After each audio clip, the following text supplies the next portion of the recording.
咁我而家係嚟到咗和悦春府呢一邊嘅正大門噶。咁啊，大門嘅話都係做得非常之唔錯噶。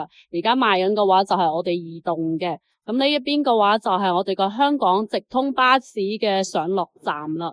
咁而家嘅話就係5:20嘅話會有一班車嘅返香港。咁呢一邊嘅話都係我哋嘅商場嚟噶啦。咁大概係有4層高，呢邊係2層嘅，年底就會開熱噶啦。如果係話喺呢邊衣食住行嘅話，都係非常之方便嘅。望到我哋前面一個黃色嗰啲樓下好多嗰啲商鋪都會有非常之多嘅飯店之類嘅。咁如果係再去遠少少嘅話，大概係4個公車站。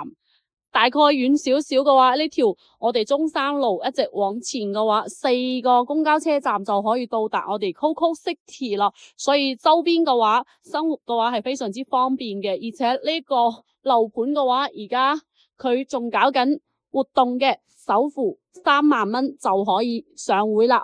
有興趣想要了解嘅朋友嘅話，都可以關注我嘅視頻留言俾我嘅。